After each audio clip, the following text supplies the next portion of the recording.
The nanny didn't know she was being watched. Thorne Valdaren had made certain of that.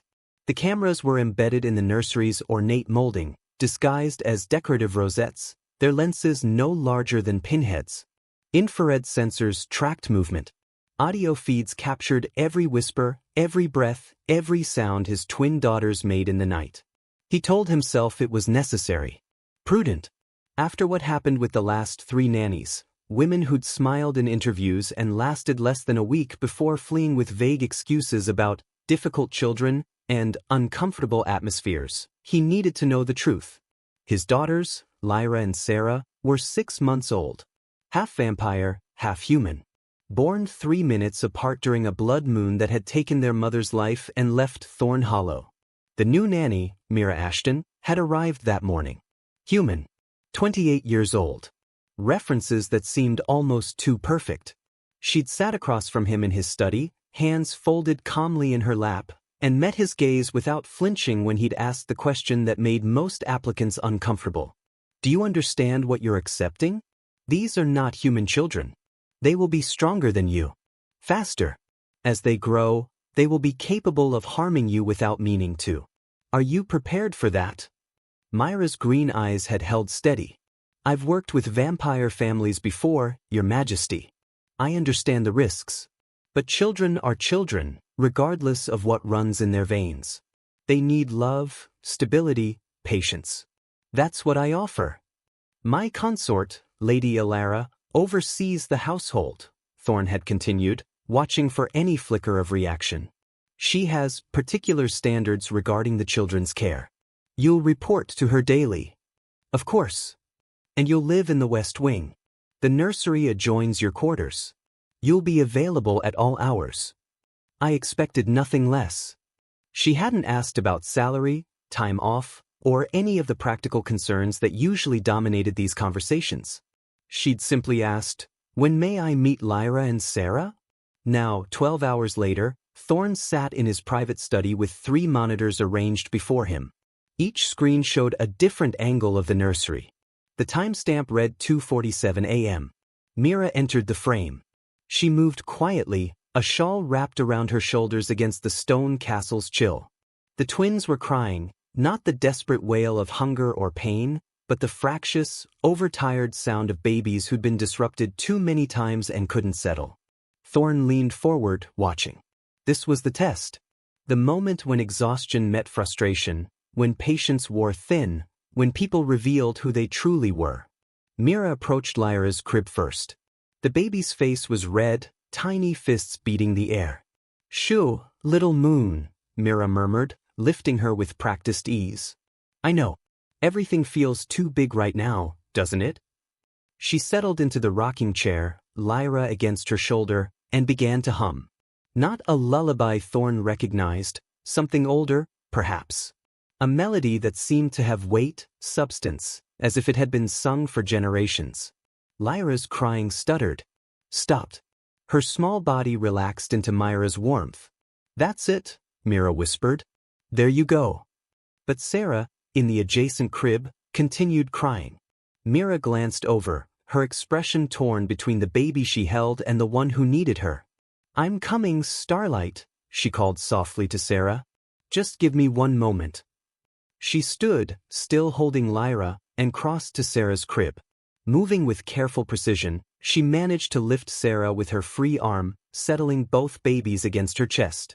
It was an awkward hold. Mira was small-framed, and the twins were growing fast, but she made it work. Both babies. Both comforted. Both safe. Thorne's chest tightened. Your sister needed me too, Mira told Lyra, who had opened her eyes at the movement. We don't leave family alone when they're hurting. That's not how it works. She returned to the rocking chair, repositioned both babies carefully, and resumed humming. Within minutes, both twins had fallen asleep, their breathing synchronized, their small faces peaceful. Mira didn't move. She sat there, holding them, watching them sleep with an expression of such pure tenderness that Thorne had to look away from the screen. When was the last time he'd held his daughters like that? When had he last sat with them, simply present, asking nothing, offering everything? The answer shamed him. 3 weeks. Since the funeral. Since the moment he'd placed them in their bassinets and walked away, telling himself they needed professional care, that his grief would poison them, that distance was mercy. He'd been lying to himself. On screen, Mira finally stood, placing each baby back in their cribs with infinite gentleness. She adjusted their blankets, touched each small forehead with her fingertips, a blessing or a promise, and whispered something Thorne couldn't quite hear. Then she settled into the chair beside the cribs and pulled out a book. She wasn't leaving. She was staying close, watching over them, making certain they felt safe. Thorne closed his eyes. He'd installed cameras to catch someone failing his daughters. Instead, he'd captured someone loving them. Thorne Valdaren was 511 years old, and he'd learned that age didn't make loss any easier. It only gave you more experience with grief, more scars to compare the new wound against, more ghosts to stand beside the fresh ones. Castle Valdaren sat perched on the northern cliffs, a fortress of black stone and silver spires that had weathered 5 centuries of storms. His bloodline ruled these territories through a combination of feared military strength and carefully negotiated peace treaties with neighboring kingdoms. He'd been born in this castle. His father had died here, assassinated during a coup that Thorne had avenged with methodical brutality. His mother had chosen exile over watching her son become what necessity demanded: hard, strategic, willing to make sacrifices that would haunt him. For 3 centuries he'd ruled alone. Then he'd met Sera. She'd been human, a scholar from the southern academies who'd come to study the castle's ancient library. She'd had no idea who he was when she'd argued with him over a translation of a forbidden text, called his interpretation impressively wrong, and proceeded to prove her point with evidence that made him laugh for the first time in decades. Their courtship had scandalized both their worlds. Vampires didn't marry humans. The lifespan disparity alone made it unbearable. But Sera had looked at him with absolute certainty and said, "Then we make the time we have matter." They'd had 17 years. 17 years of partnership, passion, intellectual sparring, and finally, against all odds and medical wisdom, pregnancy. Twin girls. A miracle the physicians said shouldn't be possible. Half-vampire children were rare, often resulting in miscarriage or complications. But Sera had been strong, determined, absolutely convinced she could carry them to term. She'd almost made it. The birth had gone well at first. Lyra had arrived with a lusty cry, perfect and whole. But then the bleeding started. The physicians had worked frantically, but Sera's delivery had caused something to rupture internally, and by the time his second daughter entered the world, Sera was already dying. "Love them," she'd whispered, her hand cold in his. "Don't let your grief make you cold. Promise me, Thorne. Don't become what you were before." He'd promised. He'd lied. Because when he looked at Lyra and Sera, when he saw Sera's eyes staring back at him from 2 tiny faces, the pain was insurmountable. Physical. A wound that wouldn't close. So he'd done what he always did when emotion threatened to destroy him. He'd retreated into duty. The twins needed care. He hired the best nannies his advisors could find. The first had lasted 4 days. She'd requested a meeting, pale and shaking, and told him, "The babies cry constantly. I don't know what they need. It's like they're looking for someone who isn't there." The second lasted 6 days. "Lady Lyra says I'm not meeting standards. She's very particular about how things should be done. I don't think I'm the right fit." The third had fled in the middle of the night, leaving only a note: "I'm sorry. I can't." After the third, Thorne had installed the cameras.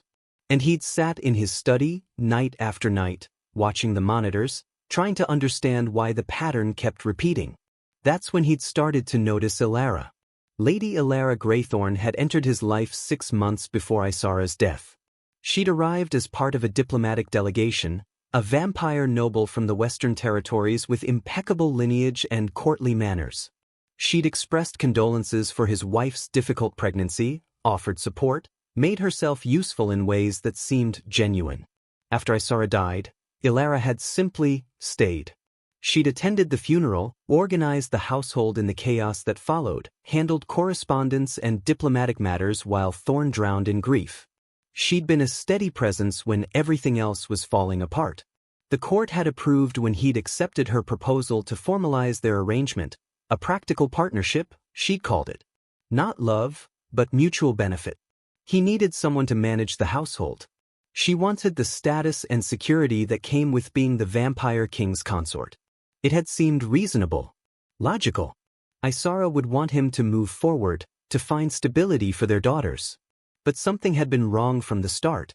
Lyra was perfect when Thorne was present. She held the twins with practiced grace, spoke to them in gentle tones, played the role of devoted stepmother with flawless execution. But on the camera footage, when she thought no one was watching, the mask slipped. Thorne had seen it. Subtle at first, impatience when the babies cried, a tightness around her mouth when she had to tend to them, the way she'd hand them off to whichever nanny was currently employed with barely concealed relief. Then, with the second nanny, he'd seen something that made his blood run cold. The nanny, a sweet young woman named Kara, had been feeding Sera, taking her time, murmuring encouragement. Lyra had swept into the nursery, irritation crackling around her like static. Must you take so long? She's not a fragile flower. Feed her and be done with it. She's eating at her own pace, my lady. Forcing her could cause. I didn't ask for your opinion. Lyra had taken Sera from Kara's arms with jarring abruptness. The baby had startled, beginning to cry. See? You've made her fussy with all your coddling. She'd placed Sera back in the crib with none of the gentleness a 6-month-old required. Not violent, exactly, but careless. Dismissive. Kara had lasted 2 more days before requesting transfer to any other position in the castle. Thorne had reviewed that footage a dozen times, trying to convince himself he was misinterpreting, that exhaustion was making him paranoid. But the evidence was there, stark and undeniable. Lyra resented the twins. Why, he didn't yet understand. But he was going to find out. That's why he'd hired Mira. Her references had been too perfect because Thorne had crafted them himself, working with his most trusted advisor to create a false background that would pass scrutiny. Mira Ashton was actually Mira Thane, a trained investigator who specialized in infiltrating households to expose abuse, neglect, or conspiracy. She'd worked for 3 other vampire noble families, uncovering embezzlement, poisoning plots, and in one case, a nanny who'd been slowly draining the children she was hired to protect. Thorne had sent for her after the 3rd nanny fled. I need to know what's happening in my household, he'd told her during their private meeting, the real one, held in a secure room far from Lyra's ears. My instincts say my consort is the problem, but instinct isn't proof. I need evidence. I need to know if my daughters are safe. Mira had studied him with those sharp green eyes. And if I find that they're not? What then? Then I remove the threat. His voice had been flat. Absolute. No matter who it is. Including your consort? Especially my consort. Mira had nodded slowly. I'll need full access. No restrictions, no interference. If Lady Lyra suspects I'm more than a simple nanny, this won't work. You'll have everything you need. The cameras are already installed. You're the only person besides me who knows they exist. I'll monitor them, but I need you inside, experiencing what they experience. And if she tries to dismiss me like the others? She won't. I'll make it clear that I personally selected you, that I have full confidence in your abilities. She won't risk contradicting me openly. They'd shaken on it. And now, 3 days in, Thorne was watching Mira navigate a minefield he'd unwittingly created. On the monitors, dawn was breaking. Mira had fallen asleep in the chair beside the cribs, the book still open in her lap. Both twins were stirring, making the soft sounds that preceded waking. Thorne should have looked away, given her privacy, attended to the 1,000 other matters demanding his attention. Instead, he watched as Mira's eyes opened at the first small cry. Watched her lean forward with a smile, reaching for Lyra. Good morning, little moon. Did you sleep well? His daughter made a happy gurgling sound, tiny hands reaching for Mira's face. Let's get your sister, shall we? I'm sure she's ready to start the day too. As Mira lifted both babies, holding them close, Thorne realized with devastating clarity that his daughters had already bonded with her. 3 days and they trusted her completely. 3 days, and she'd given them what he'd been too cowardly to offer: presents, warmth, unconditional love. His office door opened without warning. Lyra entered, elegant as always, her dark hair swept into an intricate style, her gown the deep burgundy of old blood. "You're up early," she observed, crossing to his desk. Her eyes flicked to the monitors, still displaying the nursery.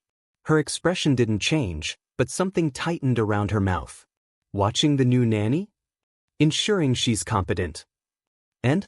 Is she?" Thorne met Lyra's gaze. "She appears to be exactly what we need." Lyra's fingers trailed across his desk. The twins seemed quite taken with her yesterday. Almost attached. They're infants. They attach to anyone who shows them consistent care. Of course. Her smile didn't reach her eyes. "I simply worry about continuity. When this one inevitably fails like the others, it will be harder on them." "Why do you assume she'll fail?" The question hung in the air. Lyra's expression flickered, surprise, then calculation. "I don't assume anything, my love. I'm simply being realistic. The position is demanding. Not everyone is equipped to handle it." Thorne turned back to the monitors, dismissing her. "I have confidence in Mira." Lyra stood there a moment longer. Then, with a rustle of silk, she left. On screen, Mira was changing Sera, talking to her in that gentle, running commentary that some caregivers used. "There we go. Much better, yes? Now you're comfortable. Shall we get your sister sorted too?" Thorne's hands clenched on his desk. The hunt had begun, and he was no longer certain whether he was predator or prey. Act 2, the cruelty revealed. Over the next 2 weeks, Thorne watched Mira work magic. The twins transformed under her care. They laughed more, genuine belly laughs that echoed through the castle's stone corridors. They slept better, ate better, reached developmental milestones the physicians had worried might be delayed. Lyra, the bolder of the two, had started pulling herself up on furniture.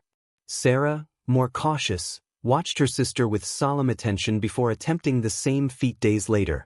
Lyra leads, Sera learns, Mira had explained during one of the brief check-ins Thorne insisted upon.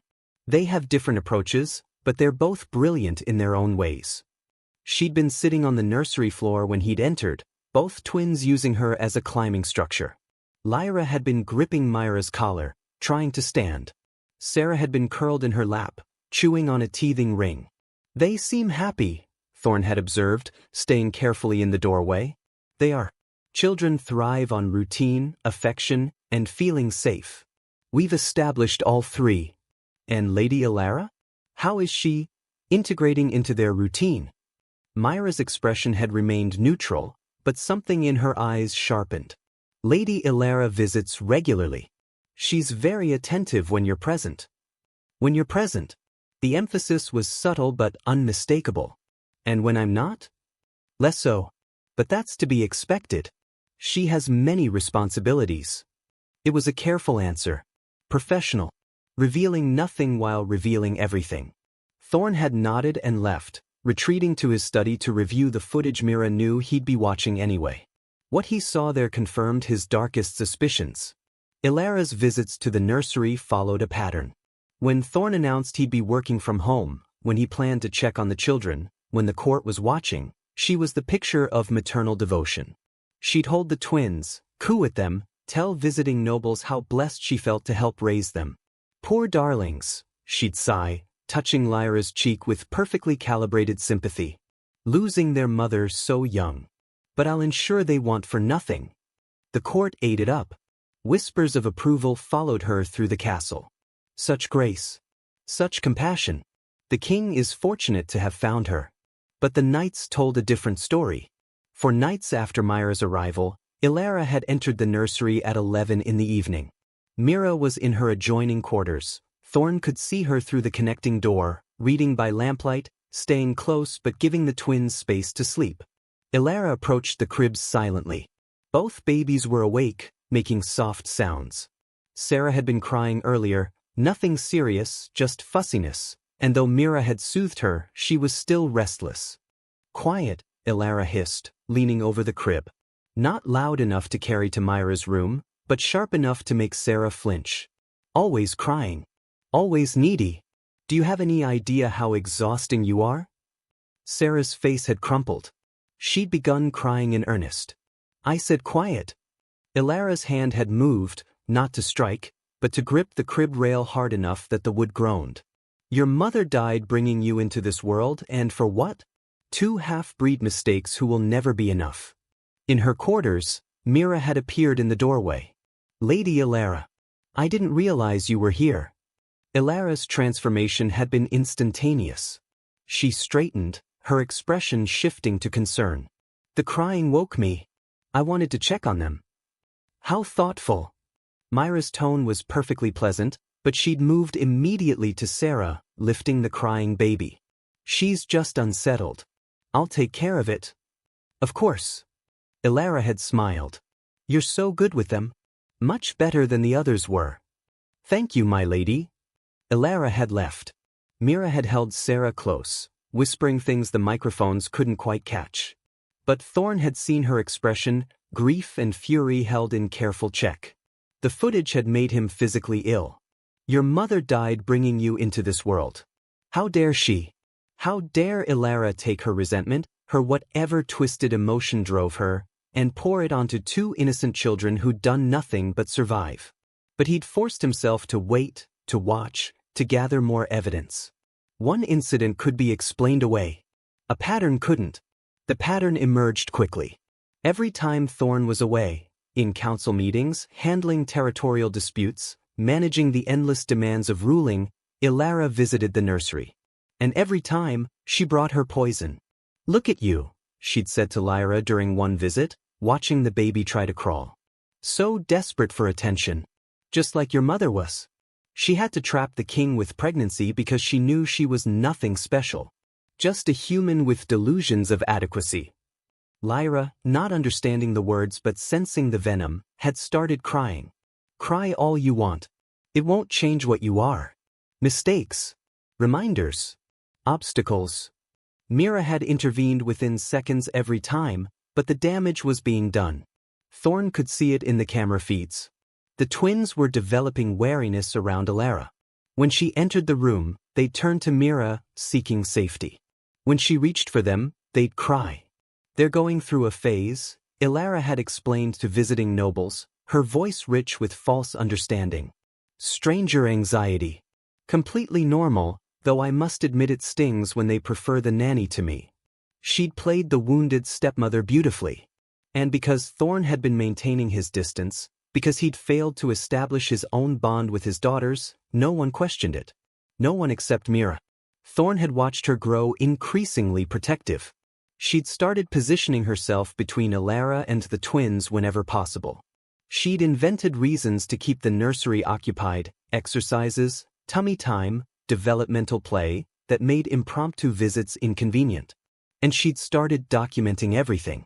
Thorne hadn't told her about the cameras, but Mira was too smart not to suspect surveillance. She'd begun speaking aloud when alone with the twins, narrating her observations. Sera's sleeping better when Lady Lyra hasn't visited, she'd say casually while folding laundry. Interesting pattern. Lyra to children are perceptive. They sense tension, hostility. Even infants. She was creating an audio record. Insurance. Thorne's respect for her deepened daily. But so did his dread, because he could see where this was heading. Lyra's frustration was escalating. The twins preferred Mira. The court noticed. And Lyra's carefully constructed image was beginning to crack. 2 weeks after Mira's arrival, Lyra requested a private meeting. Thorne received her in his study, the monitors showing the nursery angled away from her line of sight. What can I do for you? It's about the new nanny. Lyra settled into the chair across from his desk, her posture perfect. I have concerns. What sort of concerns? She's become overly attached to the children. It's unhealthy, Thorne. The way she hovers, the way she inserts herself between them and everyone else, including me. I've tried to build a relationship with Lyra and Sera, but she makes it impossible. Thorne's expression remained neutral. Impossible how? She's always there. Always watching. always finding reasons why I shouldn't hold them or why they need her specifically. It's as if she views them as her own rather than wards she's hired to care for. Have you discussed this with her directly? Tried. She's very polite, very deferential, but nothing changes. The twins are becoming dependent on her to an alarming degree. When she eventually leaves, and all nannies eventually do, it will devastate them. It was a masterful performance. Reasonable concern delivered with apparent reluctance, painting Mira as the problem while positioning Lyra as the caring stepmother trying her best. If Thorne hadn't been watching the camera footage nightly, he might have believed it. I'll speak with Mira, he said carefully. Ensure she understands appropriate boundaries.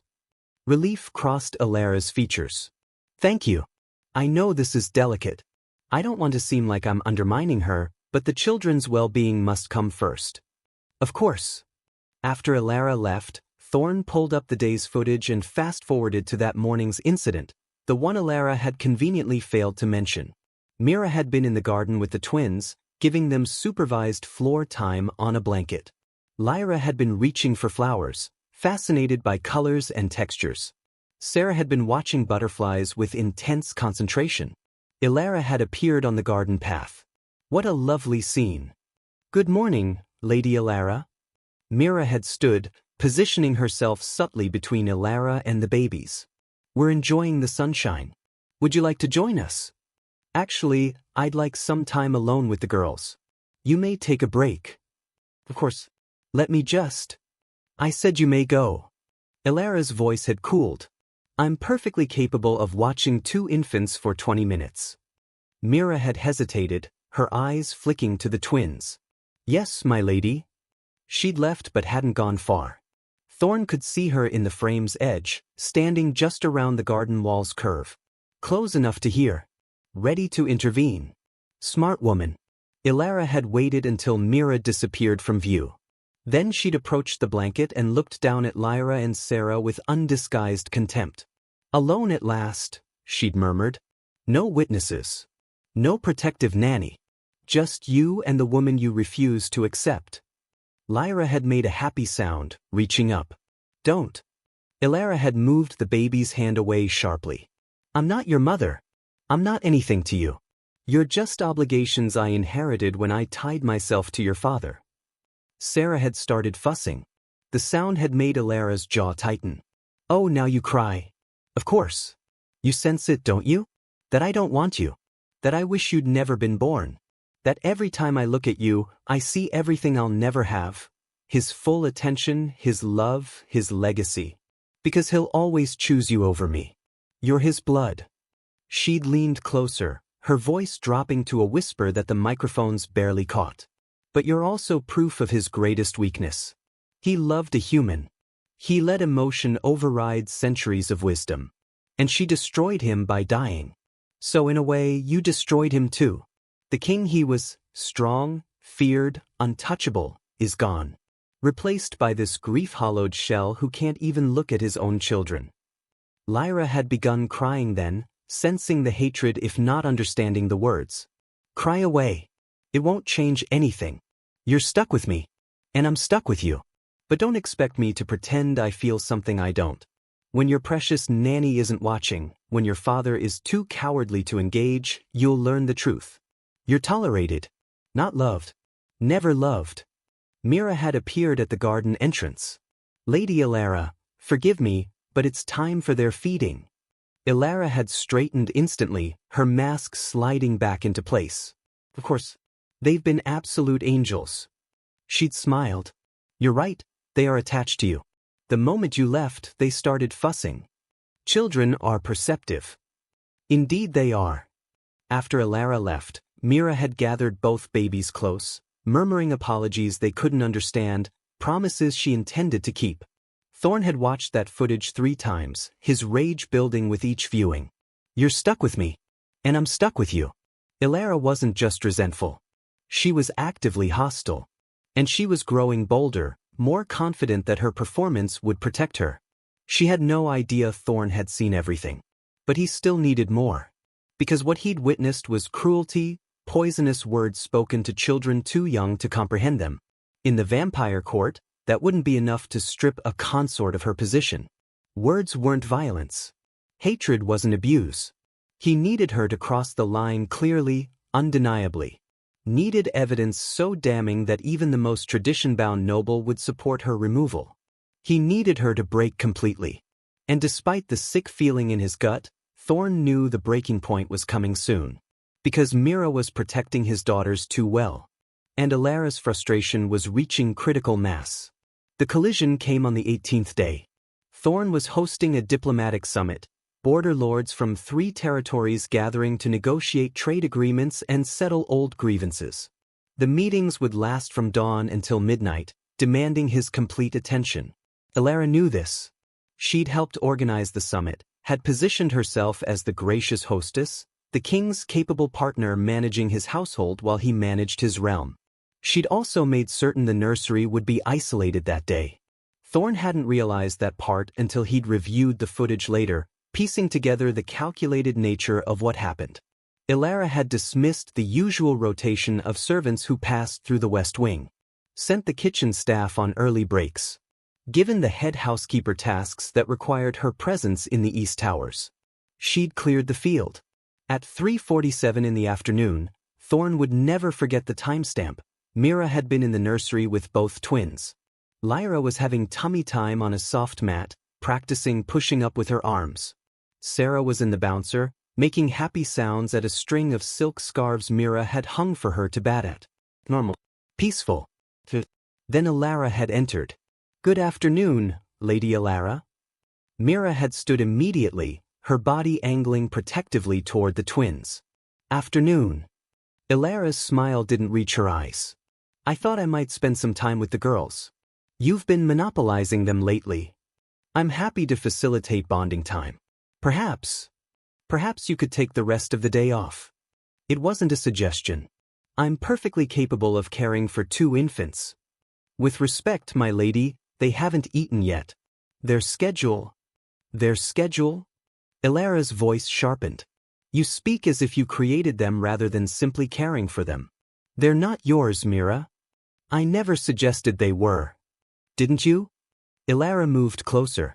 "The way you hover. The way you insert yourself. The way you've made them so dependent on you that they cry when I try to hold them. That's your doing." Mira's expression remained calm, but Thorne could see tension in her shoulders. Children respond to consistency and warmth. I provide both. If you'd like to build a stronger relationship with them, don't presume to tell me how to relate to the children in my care. They're in my care, actually. That's my position here. The correction was quiet but absolute. And it was the match that lit the fuse. Lyra's composure cracked. "Your position is what I allow it to be. You're a servant. A hired hand. You have no authority here, no claim to these children, no right to question me. I'm not questioning you. I'm simply stating my professional responsibility." "Your professional responsibility?" Lyra laughed, bitter and sharp. "You think hiding behind that title protects you? You're replaceable. Just like the others were." Mira said nothing, but her eyes flickered to where Lyra and Sera were watching with wide, uncertain expressions. Lyra followed her gaze. Her face twisted with something ugly. Look at them. Staring at their defender. Their hero. She moved toward the mat where Lyra lay. "Do you know what you are, little one? You're a mistake. A beautiful, tragic mistake that cost everything. Lady Lyra." Mira's voice held warning. "Your mother was weak. Human. Fragile. She thought love was enough, that wanting something badly enough would make it possible. She was wrong." Mira stepped between Lyra and Lyra. "That's enough. Is it?" Lyra met her eyes. "Or have we only just begun? Because I'm tired, Mira. Tired of pretending. Tired of watching you play mother to children who will never be mine. Tired of competing with a dead woman's memory. Then step aside and let me do my job." "Your job?" Lyra's hand shot out, gripping Mira's arm. "Your job is whatever I say it is." For a moment, they stood locked in silent battle. Then Mira deliberately pried Lyra's fingers loose. "Don't touch me." The words were quiet, final. Lyra's eyes blazed. How dare you? I dare because I'm here to protect these children. From anyone. Including you. The slap came so fast, Thorne almost missed it on the monitor. Lyra's hand connected with Mira's cheek with a crack that made both babies start crying. Mira's head snapped to the side, but she didn't fall. Didn't retreat. She simply stood there, one hand rising to touch her reddening cheek, her eyes never leaving Lyra's face. Feel better? Mira asked quietly. Lyra trembled with rage. You have no idea what I'm capable of. I have every idea. That's why I'm still standing here. Behind them, Lyra's cries had escalated to panicked shrieks. Sera was wailing, her small body shaking. But Mira didn't move, didn't break eye contact, because turning her back on Lyra right now would be dangerous. Get out, Lyra hissed. No. I said get out. These children need me. I'm not leaving them alone with you. Lyra's control shattered completely. She lunged toward the mat where Lyra lay screaming. Mira moved faster, sweeping the baby up and away in one smooth motion. Don't, Mira warned. Don't make this worse. Worse. Lyra's laugh was unhinged. You want to see worse? I'll show you worse. She grabbed Sera from the bouncer with none of the care required for an infant, yanking her up. The baby's scream turned frantic. Mira's free hand shot out. Put her down. Now. Or what? You'll tell the king? He won't believe you. He never does. I'm his consort. You're nothing. I'm the only thing standing between you and these babies. Then I'll remove you. Lyra shoved Sera toward Mira with deliberate force. Mira caught her awkwardly, nearly dropping Lyra in the process. For a terrible moment, both babies were midair, and if Mira hadn't been as quick as she was? But she was. She caught them both, pulling them close, her body curved protectively around them even as she staggered from the impact. Lyra stared at her, breathing hard. The king is mine. This castle is mine. The only thing stopping me from making your life unbearable is his misplaced trust in your competence. But trust is fragile, Mira. One whisper of doubt, one hint that you're unstable, overly attached, unprofessional, and you're gone. Do it, Mira said quietly. Tell him whatever you want. But you'll have to explain why both babies have bruises from being handled roughly. Why Sera is terrified when you enter the room. Why I have a handprint on my face from where you struck me. Lyra's eyes widened. The calculation was visible, she'd left evidence. Real, physical evidence. No one will believe you, she said, but uncertainty crept into her voice. They will. Because you're not as careful as you think. And because children don't lie. Their fear is honest. For a long moment, Lyra stood frozen. Then she straightened, smoothing her gown, forcing her expression back to neutrality. This conversation isn't over. Yes, Mira said. It is. Lyra swept from the nursery, her footsteps sharp and angry on marble floors. The moment she was gone, Mira's composure crumbled. She sank to the floor, both babies clutched against her chest, and began to shake. I'm sorry, she whispered. I'm so sorry you had to see that. You're safe now. I promise. You're safe. Lyra and Sera's cries slowly quieted. They burrowed into Mira's warmth, seeking comfort, finding it. And in his study, watching through monitors with hands clenched so tight his nails drew blood, Thorne Valdaren finally had what he needed. Evidence. Undeniable. Damning. His consort had committed violence in his household. Had endangered his children. Had revealed the depth of her cruelty in ways even the most tradition-bound court couldn't dismiss. He stood, his centuries of discipline barely containing the rage coursing through him. The summit could wait. He had a consort to destroy. Act 3, The Reckoning. Thorne moved through the castle with predatory silence. The summit lords were engaged in heated negotiation over tariffs. They wouldn't miss him for an hour. His chief advisor, Lord Caston, looked up sharply when Thorne stood mid-sentence and walked out without explanation. Your Majesty! Handle it, Thorne said flatly. I have urgent business. He found Lyra in her chambers, pacing before her window, still trembling with fury from the nursery confrontation. She spun when he entered without knocking, her expression shifting instantly to concern. Thorne, is everything all right? The summit is less important than this. He closed the door behind him. The sound was final. We need to talk. Relief flickered across her features. She thought this was about Mira. Thought he'd come to discuss the problem of an overstepping nanny. Yes, she breathed. Thank goodness. I was going to come to you after the summit, but since you're here. Thorne, the new nanny is becoming concerning. Today she actually struck you? Lyra blinked. What? She was insubordinate, refused to? Strange. Because I have footage of you striking her. The color drained from Lyra's face. Thorne stepped further into the room, his presence filling the space like gathering storm clouds. I also have footage of you gripping my daughter roughly enough to make her scream. Of you shoving an infant towards someone with enough force to constitute violence. Of you calling my children mistakes to their faces. Should I continue? Thorne. Lyra's hands rose in a placating gesture. You're taking this out of context. I was frustrated. The constant crying, the way she interferes. The way she protects them from you. The words landed like blows. Lyra stumbled backward, her hip hitting the window seat. You installed cameras, she whispered. You've been watching. Every moment. Every word. Every mask you've worn and every truth you've revealed when you thought no one could see. How long?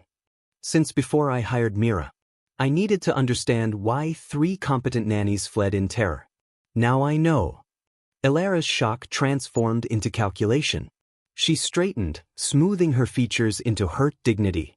If you'd been honest with me, if you'd told me you had concerns, would you have stopped? Or would you have simply been more careful? She had no answer for that. Thorne moved to stand before her, using every inch of his height, every ounce of his power. You will leave this castle tonight. You will return to your family territories with whatever belongings you can pack in 2 hours. You are stripped of your title as my consort, effective immediately. You can't. Panic crept into her voice. The court won't stand for this. I'm a noble daughter of the Greythorn line. You can't simply cast me aside on the word of a hired servant. I'm casting you aside on my own word. On the evidence of your actions. On the fact that you brought cruelty into my household and aimed it at helpless children. They're not helpless, they're half-breeds. Mistakes. Everyone knows it, even if they're too polite to say it outright. There was the truth she'd been hiding behind careful smiles. Thorne's eyes blazed crimson. Mistakes? My daughters, the last gift of the woman I loved, are mistakes. They killed her. If she hadn't insisted on carrying them, she'd still be alive. You'd have your perfect human wife, and I wouldn't be competing with a ghost. You were never competing with Sera. You were competing with basic human decency, and you lost. Lyra's hands clenched. This is about that woman, isn't it? You've grown attached to her.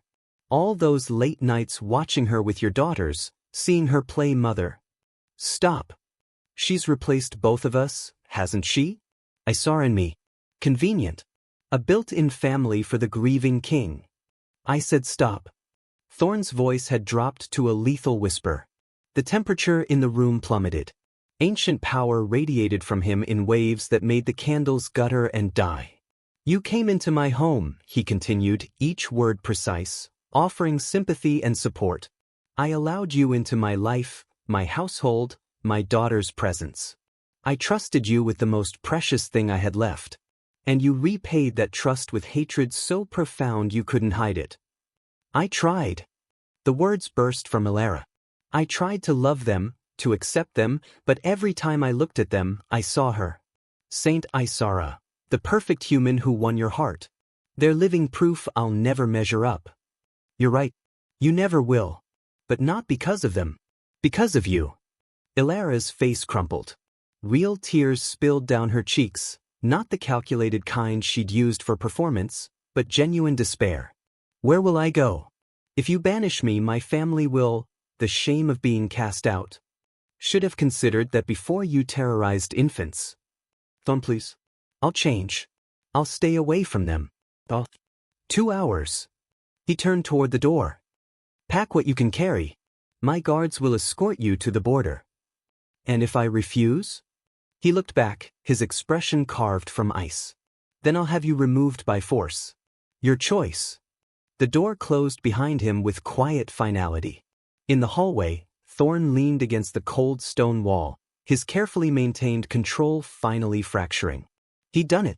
Removed the threat. Protected his daughters. So why did he feel like he'd failed them all over again? Because he'd been too cowardly to see what was happening until Mira forced him to look. Too wrapped up in grief and duty to notice his own household poisoning itself from within. Lord Caston found him there. Your Majesty? Is everything.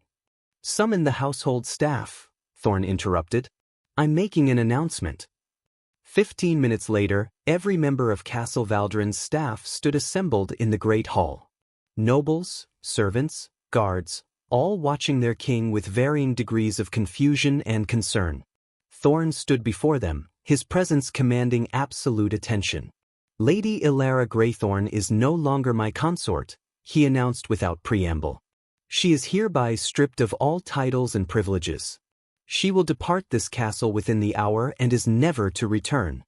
Shocked murmurs rippled through the crowd. As for the circumstances, Thorne's voice cut through the whispers like a blade. Lady Lyra committed acts of cruelty toward my daughters. She struck their caretaker. She endangered infants in my household. These are not accusations.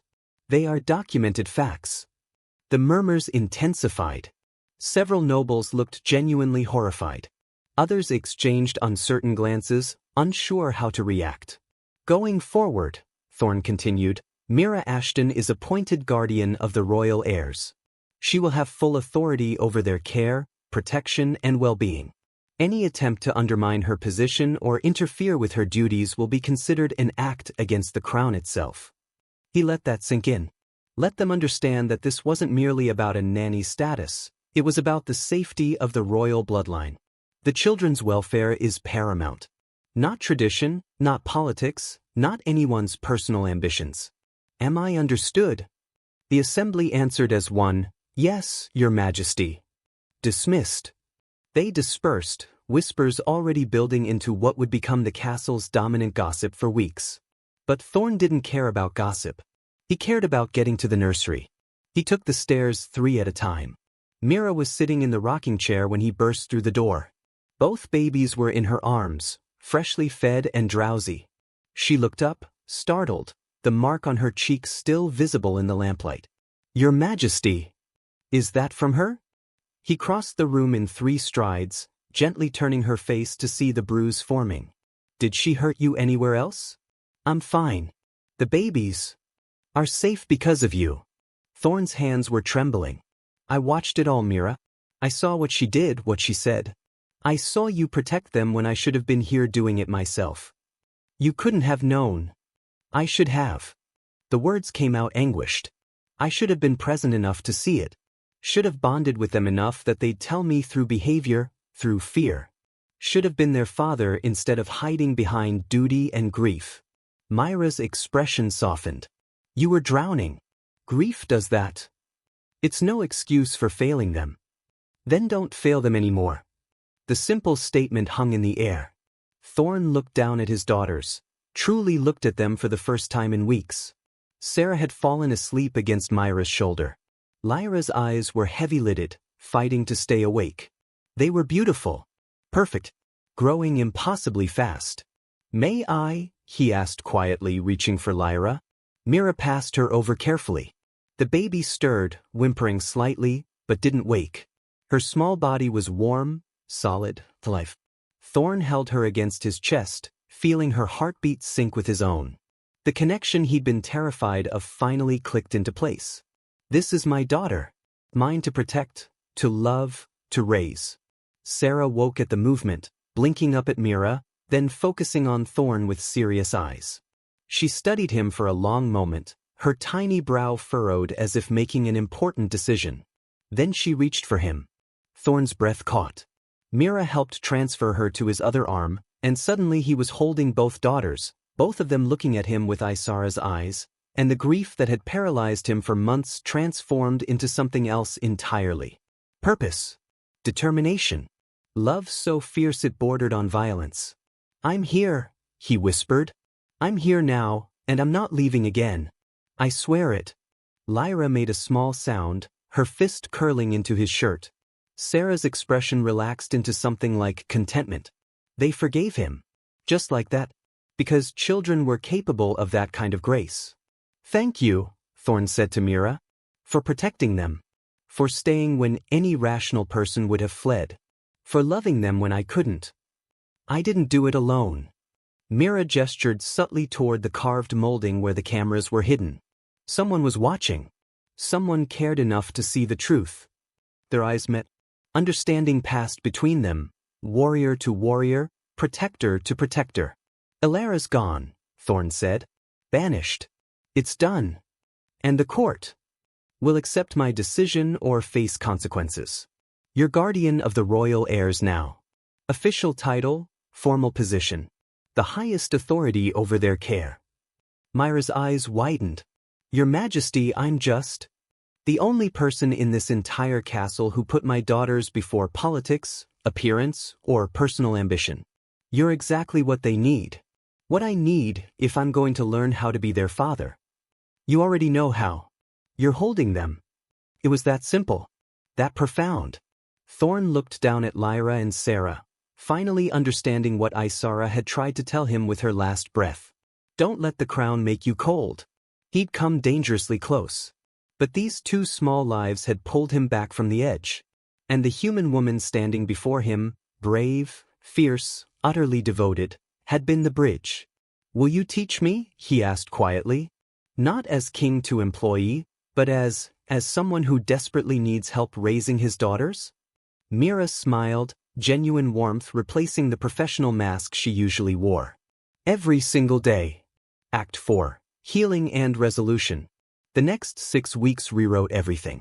Thorne canceled his dawn meetings and moved them to mid-morning, giving himself hours each day with Lyra and Sera before duty called.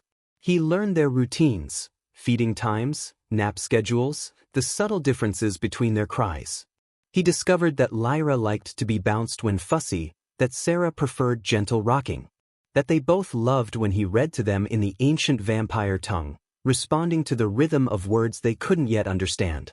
He learned to change diapers, badly at first, then competently, to prepare bottles at the exact right temperature, to spot the early signs of teething discomfort. Mira guided him through it all with patient humor. "Not so tight with the diaper, Your Majesty. She needs to breathe. Don't panic when she spits up, perfectly normal. Yes, they can sense your nervousness. Children are like that. Just breathe." The court adjusted. Slowly, then with growing acceptance. Seeing their king walk the castle gardens with a baby on each hip did more for morale than a dozen political speeches. Watching him excuse himself from treaty negotiations because "my daughters need their evening routine" humanized him in ways centuries of fierce leadership never had. The whispers changed from scandal to approval. "Have you seen how he looks at them? Like they're his entire world. As they should be. Perhaps this is what the realm needed, a king who remembers what he's protecting." But healing wasn't linear. There were difficult moments. 3 weeks after Ilara's banishment, Thorne entered the nursery to find Mira crying quietly while the twins slept. He'd almost backed out, unwilling to intrude, but she'd looked up and seen him. "I'm sorry," she'd whispered, wiping her eyes. "Professional crisis. Give me a moment." "What's wrong?" She'd hesitated, then gestured to the chair beside her. When he sat, she'd said, "I had a daughter once. She'd be 3 now if she'd lived. Fever took her 2 years ago." The confession explained everything: her fierce protectiveness, her instinctive understanding of maternal care, the shadows that sometimes crossed her face when she held the twins. "Is that why you do this work?" Thorne had asked gently. "I couldn't save her. But I can save others. It's not replacement, not really. It's just purpose." Thorne had reached over and taken her hand. The gesture was forward, inappropriate by court standards, but human and necessary. "They're lucky to have you. I'm lucky to have you." Mira had squeezed his fingers. "Thank you for seeing Ilara's truth. A lot of people wouldn't have believed me." I should have seen it sooner. You saw it in time. That's what matters. The moment had passed, but something shifted between them. Not romance. Both were still too wounded for that, but partnership. Trust. The beginning of something that might, someday, become more. At 7 months, the twins started showing their vampire heritage. Lyra's eyes flashed red when she was angry. Sera's grip became unnaturally strong when she didn't want to let go of her favorite blanket. Both of them were developing too quickly, crawling with preternatural speed, reaching milestones weeks ahead of normal development. It's starting, Mira observed one afternoon, watching Lyra climb the nursery bookshelf with alarming ease. The vampire traits are emerging. Thorne caught his daughter before she reached the top shelf. I was hoping we'd have more time. They're still babies. Just faster, stronger babies. Mira smiled. We'll adapt. They did. The nursery was reinforced with padded corners and secured furniture. Toys were chosen for durability. Mira learned to move with vampire-quick reflexes to keep up with 2 increasingly mobile infants. The twins thrived. Their laughter filled the castle, genuine, joyous sounds that erased months of sorrow. Servants smiled when they passed the nursery. The castle itself seemed lighter, as if joy had physical weight. And Thorne? He transformed. The cold, distant king who'd hidden behind duty became a father fully present in his daughters' lives. He attended council meetings with Sera sleeping in a sling against his chest. He negotiated treaties while Lyra played with wooden blocks at his feet. His advisors adjusted. His allies approved. His enemies whispered that grief had weakened him. They were wrong. Grief had nearly destroyed him. Love was what made him strong. 8 weeks after Ilara's banishment, Thorne received a letter. It arrived via courier, sealed with the greythorn crest. He opened it in his study, Mira present at his request. The handwriting was Ilara's. Your Majesty, I write not seeking forgiveness, but offering apology. My actions were indefensible. I allowed jealousy and resentment to poison what should have been sacred duty. I am ashamed. The twins deserved better. You deserved better. Whom I wronged deeply, deserved better. I cannot undo the harm I caused. I can only acknowledge it and spend the remainder of my life ensuring I never again allow such darkness to govern my choices. I do not ask for reinstatement or communication. I ask only that you tell your daughters, when they are old enough, that the woman who hurt them learned from her cruelty. That she hopes they grow strong, loved, and safe. With deepest regret, Lyra. Thorne read it twice. Then he passed it to Mira. She scanned the words, her expression unreadable. Finally she said, Do you believe her? Does it matter? The harm is done. It matters if you're carrying guilt about banishing her. Thorne considered that. I'm not. She made her choices. She revealed who she was. The fact that she regrets it now doesn't change what she did. Good. Mira set the letter down. Then let it go. She's not your responsibility anymore. Are you? The question slipped out before he could stop it.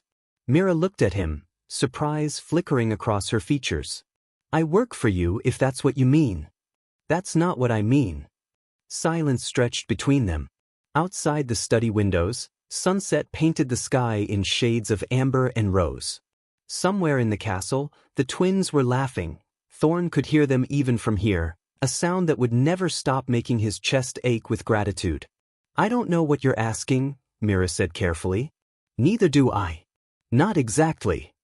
Thorne stood, crossing to the window. I just know that when I think about the future, about raising Lyra and Sera, about the years ahead, you're in every vision. Not as an employee. As family. Mira joined him at the window. They're not the only ones healing, are they?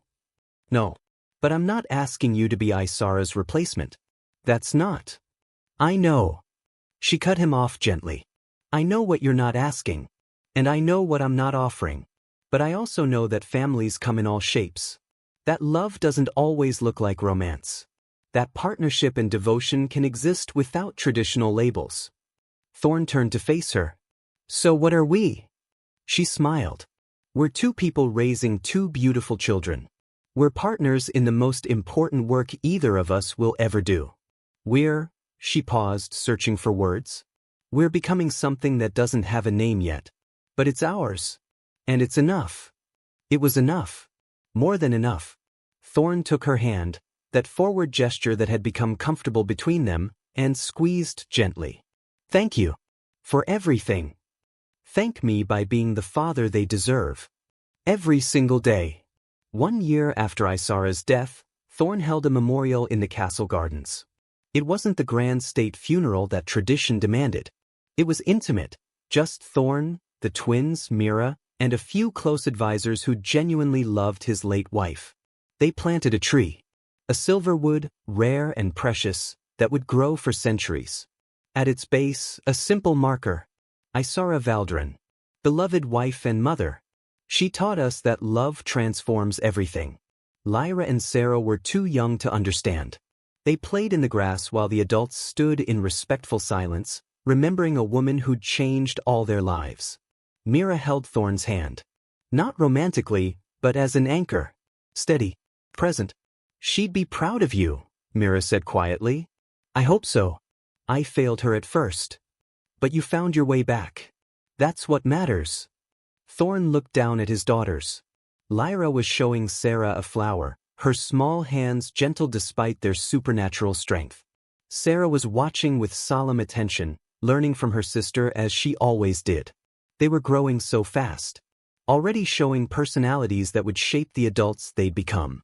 Already teaching him daily about patience, presence, unconditional love. I never thanked you properly, Thorne said. For stepping into fire to protect them. For staying when anyone else would have run. For forcing me to see what I'd been hiding from. You don't need to thank me for loving them. I do. Because you loved them when I couldn't. When I was too broken to offer what they needed. You filled the gap until I healed enough to step in.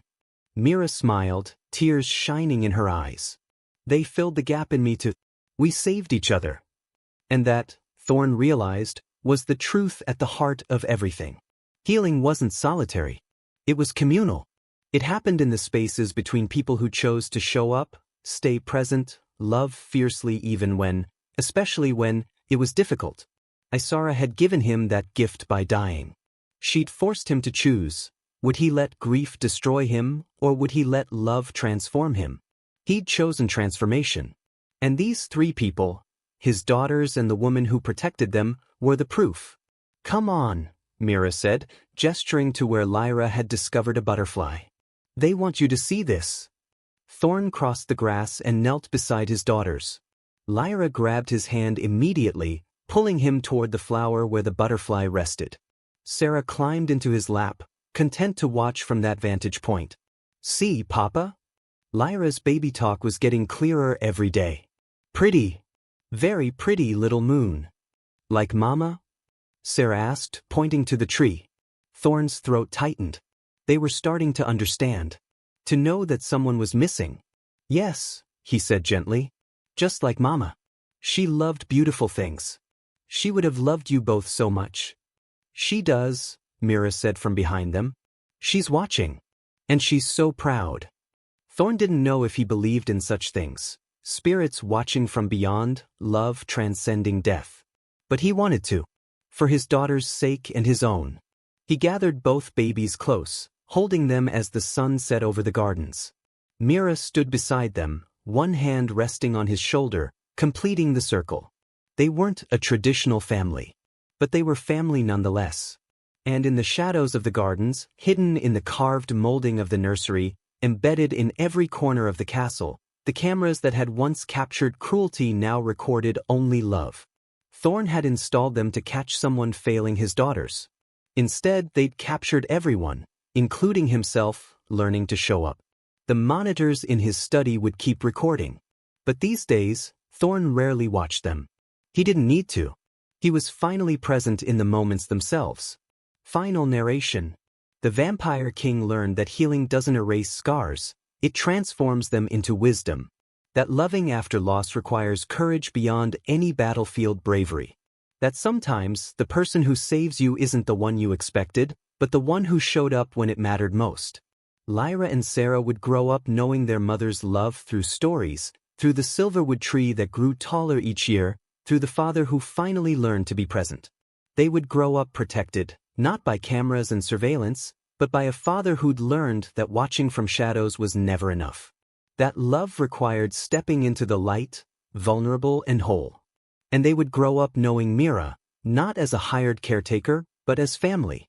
The woman who'd stood between them and cruelty.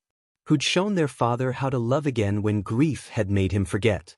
Years later, when Lyra asked why Mira didn't live in the separate wing anymore, why she had rooms adjoining the family quarters, Thorne would struggle to explain. Sera would solve it simply, because she's ours, silly. Just like we're hers. And that would be enough. Because families aren't defined by blood alone. They're defined by who shows up. Who stays. Who loves fiercely even when the world makes it difficult. The cameras eventually came down. Thorne didn't need them anymore. He'd learned to trust the people who'd earned it. And to remove the ones who hadn't. In the end, that was the lesson Sera had tried to teach him with her dying breath. Don't let the crown make you cold. He hadn't. Love had kept him warm.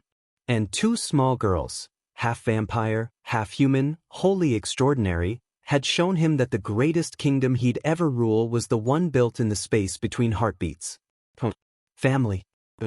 Everything else was just details.